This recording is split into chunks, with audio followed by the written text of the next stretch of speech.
Yo minasan, jumpa lagi bersama Anime Kakak. CP0 atau juga dikenal sebagai Cyberpol Aegis Zero merupakan organisasi intelijen terkuat yang bekerja langsung di bawah perintah Tenryubito dan pemerintah dunia.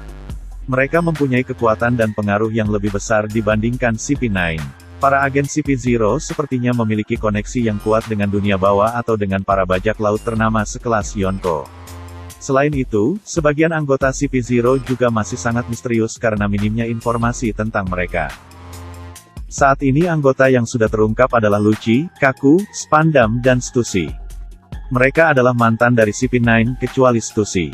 Selain itu belum terungkap karena mereka menggunakan topeng untuk menutupi identitas aslinya. Namun, dikonfirmasi bahwa anggota yang memakai topeng merupakan petinggi dan memiliki kekuatan yang luar biasa kuat. Lalu seberapa kuatkah CP0? Ini dia pembahasannya. Sebelum ke pembahasan, bagi kalian yang belum berlangganan channel Anime Kakak, silahkan untuk menekan tombol subscribe untuk mendapatkan informasi seputar One Piece dan anime lainnya. 1.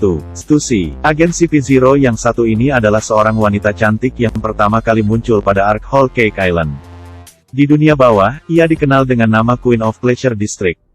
Bersama dengan penguasa dunia bawah yang lain, ia menghadiri undangan pesta teh Big Mom. Sebagai agen rahasia CP0, Stussy tentu saja sangat kuat.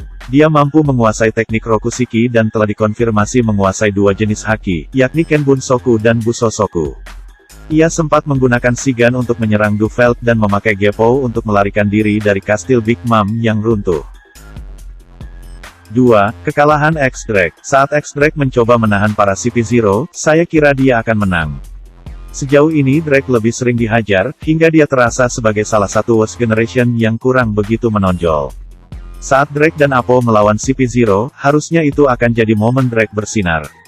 Namun pada chapter 1036 lalu, ternyata Drake sudah tumbang.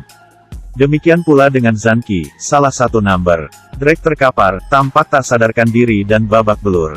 Sementara itu agen CP0 yang melawannya mengomentari kalau Drake itu merepotkan. 3. Menguasai teknik Rokushiki tingkat lanjut. Agen CP0 yang dihadapi Drake di chapter 1032 adalah sosok yang terasa sebagai pemimpin dalam trio ini. Melihat dia pada akhirnya menjatuhkan Drake, tapi dia mengomentari Drake merepotkan, berarti kita dapat gambaran pria ini kekuatannya tidak jauh dari level Drake. Patut diingat kalau Drake sudah melalui banyak hal sebelum melawan CP0. Dia sempat disergap oleh Washu dan Queen di chapter 1009. Setelah lolos dari Washu dan Queen, dia kemudian sempat bertarung melawan beberapa musuh lain juga, termasuk Apo, sebelum akhirnya menghadapi CP0. Drake mungkin tidak 100% prima saat akhirnya menghadapi CP0.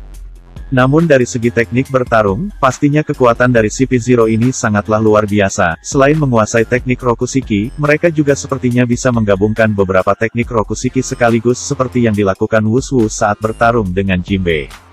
Namun tak sampai di situ, sepertinya kemampuan penguasaan teknik Rokushiki mereka bukanlah penguasaan teknik yang biasa, melainkan telah mencapai level lebih tinggi, seperti Shigan yang bisa menembus tubuh Zoan Purba yang dilapisi Busosoku Haki. Menggunakan 2 atau bahkan 3 teknik Rokushiki dalam waktu yang bersamaan bukanlah hal yang mudah. Pastinya diperlukan latihan dan pengendalian yang terlatih. Apalagi variasi teknik Rokushiki ini dapat berkembang jika digunakan oleh orang yang tepat. Tidak heran jika nantinya anggota CP0 ini dapat menguasai teknik tersebut. Level trio agen CP0 ini saya duga ada di level Komandan Yonko paling lemah, dan bahkan mungkin di atasnya sedikit. 4. Rob Lucci bisa jadi lebih kuat dari CP0 yang lain. Rob Lucci saat ini berada di CP0. Sebelum time skip, Lucci bisa dikalahkan oleh Luffy yang belum menguasai haki. Namun ada gelagat kalau Lucci sudah mengalami peningkatan kekuatan besar-besaran. Pasalnya pada chapter 1028, dia yang menyampaikan perintah ke para agen CP0 yang berada di Onigashima. Jadi sementara level kekuatan CP0 berada pada level Komandan Yonko terlemah. Level Lucci bisa saja di atas mereka. Tidak heran jika teori ini benar, pasalnya Lucci memang jenius sejak kecil. Jika kekuatan agen CP0 di Onigashima itu berada pada level Komandan Yonko terlemah seperti Jack, maka Lucci sekarang bisa jadi ada di level Komandan kelompok Yonko. Walau saya tidak yakin apa dia ada di level rendah seperti Jack, atau level yang lebih tinggi seperti King. 5. Bagaimana jika melawan kru topi jerami sekarang? Kalau Luffy dalam kondisi prima, sepertinya dia bisa mengalahkan CP0. Rokushiki CP0 mungkin akan bisa mengejutkan Luffy, tapi Luffy dengan tinju Hosoku Haki bisa saja mengalahkan para agen dengan satu pukulan. Zoro, Sanji, dan Jinbe pun bisa jadi akan bisa menang melawan agen CP0 dalam situasi duel 1 lawan 1. Di luar para monster itu, Franky membuktikan dirinya melampaui Tobi Roppo dengan mengalahkan Sasaki dalam pertarungan. Demikian pula dengan Nico Robin yang mampu menjatuhkan Black Maria.